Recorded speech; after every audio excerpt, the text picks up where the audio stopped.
नमस्कार दोस्तों। World war to आपके ह्यूमन सिविलाइजेशन की सबसे डेंजरस वॉर रही है, जिसके चलते कई सारे शहर आपके पूरी तरीके से तबाह हो गए थे, जैसे कि लंदन, बर्लिन, हैम्सबर्ग, टोक्यो। और आज मैं आपको वर्ल्ड वॉर टू के बारे में कुछ फैक्ट्स और कुछ स्टोरी शेयर करने जा रहा हूँ। स्टोरी से पहले मैं आपको एक बात बता देना चाहता हूँ कि मैंने इस स्टोरी को किसी के पॉइंट ऑफ व्यू से नहीं लिखा है या नहीं सुनाया है, ना इसमें किसी का सपोर्ट किया गया है। Adolf Hitler, Nazism, America, Britain, France, किसी को भी इसमें सपोर्ट नहीं किया गया है। यहाँ पे मैंने वो सारे फैक्ट्स लिखे हुए हैं जो कि आपकी एनसीईआरटी एज वेल एज आपका इंटरनेट पे जो भी डेटाज अवेलेबल थे।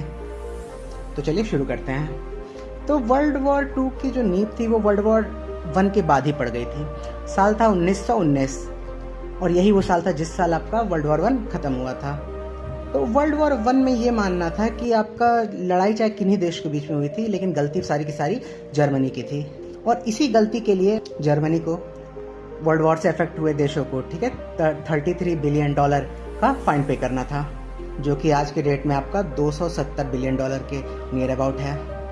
इस ट्रीटी को द गिल्ट ट्रीटी भी कहा जाता है। ये 33 मिलियन डॉलर इतना पैसा होता है कि आपको यकीन नहीं होगा। जो इसकी लास्ट इंस्टॉलमेंट थी वो 2010 में जर्मनी ने पे की है, 2010 में। सोच लीजिए 1919 से लेकर 2010 के बीच में पेमेंट की गई है, लगभग आपकी 91 ईयर्स बाद।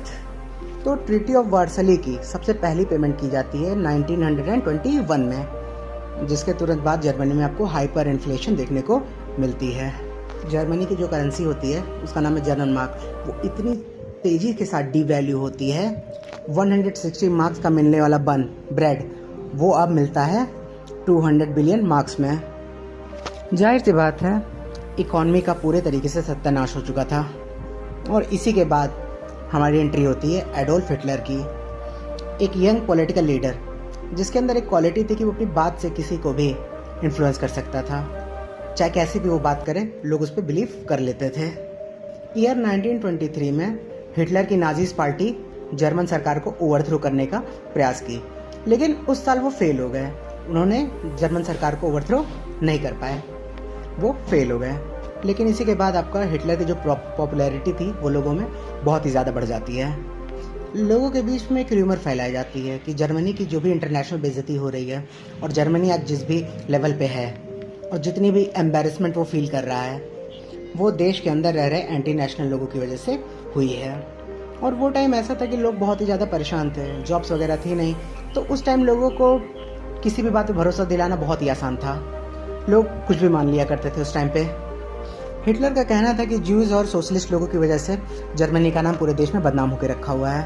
और अगले 10 साल यही प्रोपेगेंडा इतने अच्छे तरीके से यूज़ किया जाता है कि सभी लोग उससे इन्फ्लुएंस हो जाते हैं। उस टाइम पे मीडिया को खरीदा जाता है, आपका भड़काऊ भाषण दिए जाते हैं, फेक इन्फॉर्मेशन तक शेयर की जाती है।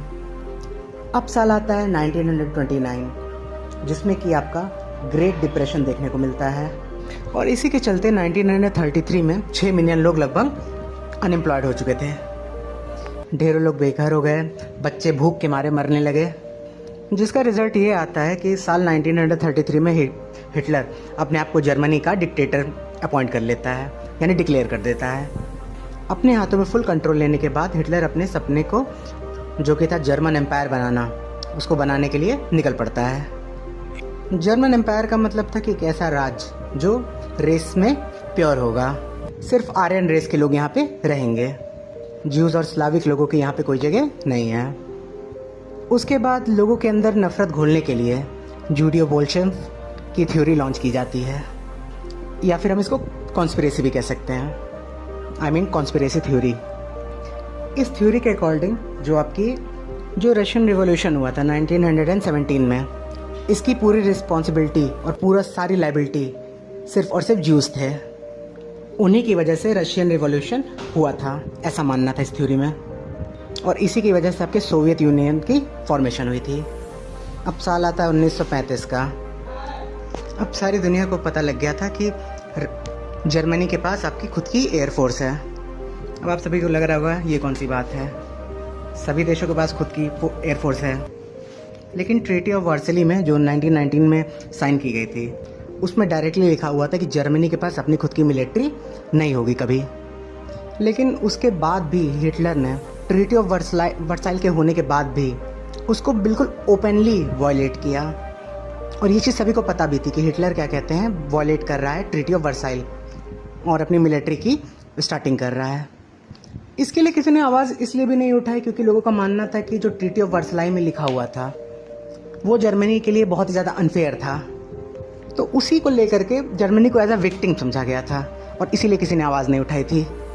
सभी को लग रहा था कि जर्मनी कमज़ोर देश है, ये फ़ाइन वगैरह पे कर रहा है, यानी कि अब जर्मनी के पास भी राइट था कि वो अपनी मिलिट्री का फॉर्मेशन कर सकता है। तो जब ये बात फ्रांस को पता चली कि मिलिट्री का फॉर्मेशन जर्मनी कर सकता है तो वो काफ़ी चौकन्ना हो गया, वो अलर्ट हो गया और इसी के चलते उसने 450 किलोमीटर की फोर्टिफिकेशन अपने बॉर्डर पे बना दी और इसका नाम था द मैगिनॉट लाइन। अब साल 1938 में हिटलर को लगता है कि उसकी मिलिट्री कंप्लीट हो चुकी है, तो उसकी जो सबसे पहले नज़र जाती है वो उसके बगल के देश ऑस्ट्रिया पर जाती है। ऑस्ट्रिया जो था वो हिटलर के लिए मस्ट हैव देशों में से था क्योंकि वो चाहता था जितनी भी जर्मन स्पीकिंग कंट्रीज़ हैं वो सारी की सारी एक साथ हो जाएं और वो सिर्फ एक देश बन के रहें। लेकिन यहाँ पे ये मकसद नहीं था कि बाकी देशों पर अटैक करके उसको कब्ज़ा किया जाए। इसका सिर्फ मेन एजेंडा ये था कि आपके जितने भी देश हैं, ठीक है, सबका रिसोर्सेज यूज़ किया जाए। हिटलर अपने आयरन रेस के लोगों को बहुत ही सुपीरियर माना करता था, उन्हें वो लेबन्सराउम देने के फिराक में था या देना चाहता था, जिसको हम इंग्लिश में कहते हैं लिविंग स्पेस, ताकि वो लोग खुल करके रह सकें बिना किसी के डर के। फरवरी 1938 में हिटलर फ्रेंच के ऑस्ट्रियन चांसलर कर्ट सूचनिक से मुलाकात करता है, जिसके बाद वो ज़बरदस्ती